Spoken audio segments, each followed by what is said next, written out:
Crystal. Good Hi, morning. Mary Joyce. How's your day? Good morning, Doc. Yeah. Have you eaten yet? Yes po. How do you feel this past few months? Yeah, so that's why I'm here.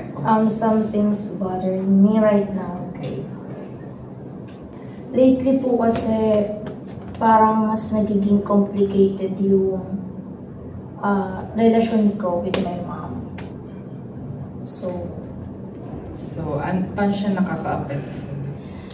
hindi na ako nakakatulog ng maayos and hindi rin ako nakakapag-function ng maayos sa work kasi parang lahat ng galaw ko sa bahay, tinitingnan ng mother ko, lahat sinisita, and hindi maganda yung pakiramdam ko. Lagi akong anxious every time na may ginagawa ko sa bahay.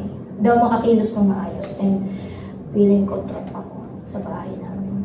Let's focus on the may nararamdaman ka ba specifically? Lately po, masakit yung likod ko. Yeah. Lagi akong, siguro dahil din po sa pag-upo ko, pero masakit talaga yung likod ko. Pwede yung paa mo, lakasan mo ba yung pag-tap mo? Anong nararamdaman? Satisfying po siya. Okay, now that alam mo, na-explain na kung ano nang nararamdaman sa pag-tap na pama. Let's focus on how you feel naman. Imagine your parent na lang. Then, sabihin mo sa kanya yung mga nararamdaman mo, lahat ng nararamdaman mo, specifically. Like, my parent, my mother. Yeah.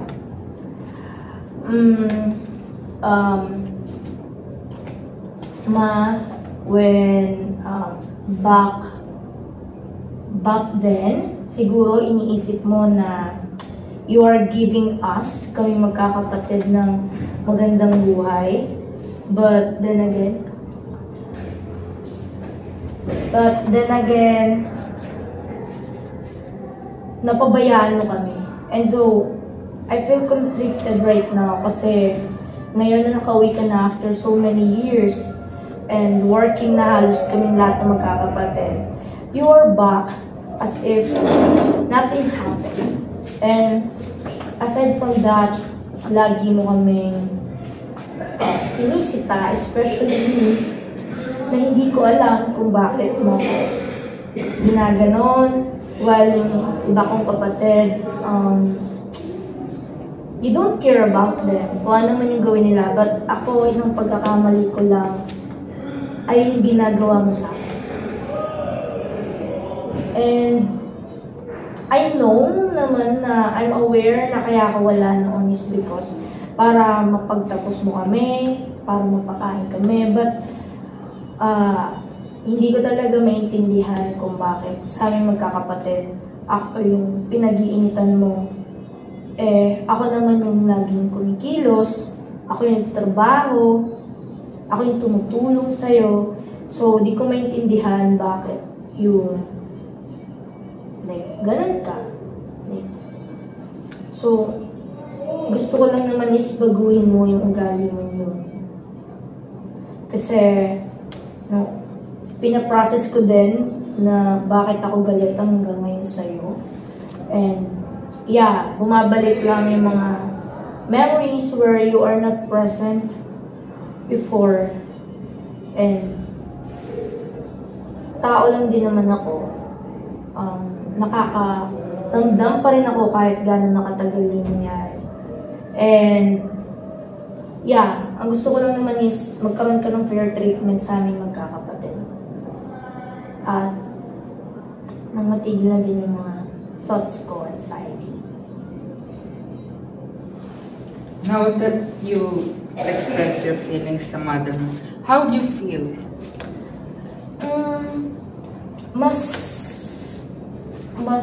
Mas naging magaan ang pakiramdam ko, I guess. Kasi those words, hindi ko siya masabi sa mismong mother ko. Do you think magkakaroon ng changes after mong magkaroon ng, ma-express yung mga nararamdaman? Changes, In positive ways.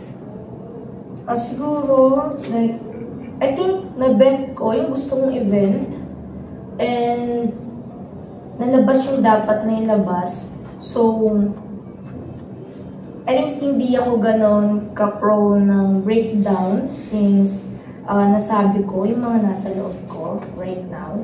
And I think it's odd kasi while talking about it, medyo nararamdaman, like, parang nag-flashback sa akin yung mga memories ko noon and laging wala, hindi present yung mother ko. But then again, na-realize ko din while talking na, yeah, she's doing that for us, para mapakain kami and all. But I don't want to justify that, so I still have my own feelings and emotions. And I think right now, I feel better because I think I know where I'm coming from, like right now, as clear siya sa akin. Okay. How do you feel? Meron ka pa bang ibang nararamdaman na negative? So far, Doc, yun lang naman yung about sa mother ko and yung masakit kong likod. Okay. That, I'm happy to hear that. And that concludes our session for today. Thank you, Doc.